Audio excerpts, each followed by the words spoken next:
নমস্কার, আমি স্বপন শ্রীমান আমার ছোট্ট ইউটিউব চ্যানেল থেকে বলছি।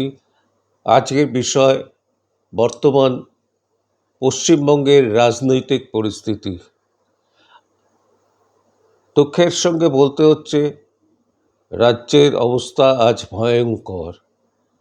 এখানকার শাসক দল এমন কোনো অনৈতিক কাজ নেই যে তারা করছে না। ধর্মীয় বিভাজনের নামে তারা ভয় সন্ত্রাসকে হাতিয়ার করে সাধারণ নাগরিকদের ওপর চলছে অকথ্য অত্যাচার।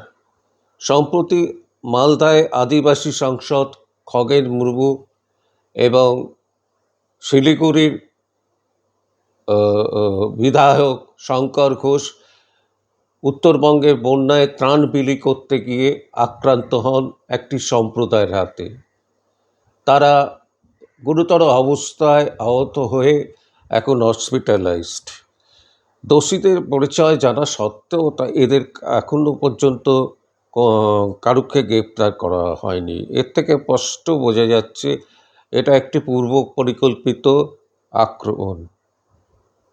প্রশ্ন হলো, কেন্দ্রীয় সরকার এত সব ঘটনার পরও কেন দৃঢ় পদক্ষেপ নিচ্ছে না?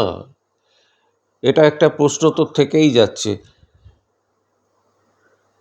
আমার সংখ্যালঘু ভাই বোনেদের কাছে একান্ত অনুরোধ, মাননীয় মুখ্যমন্ত্রীর রাজনৈতিক ফাঁদে পা দেবেন না। এই সরকার চিরকাল থাকবে না।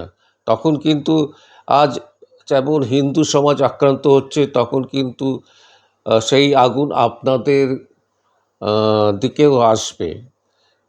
আপনাদের মধ্যে অসংখ্য সৎ ভালো মানুষ আছেন যারা সমাজে শান্তি চান, কিন্তু মাননীয় আপনাদের সেই পথে নিয়ে যেতে চাচ্ছেন না। তিনি আপনাদের ধর্মের নামে ব্যবহার করে অথচ কোনো গঠনমূলক কাজ আপনাদের জন্য করছে না।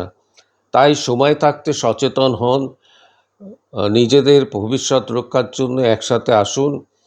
আজ এখানেই শেষ করছি। পরবর্তী পর্বে আবার নতুন কিছু তথ্য নিয়ে আপনাদের সামনে হাজির হব। আমি স্বপন শ্রীমান। নমস্কার।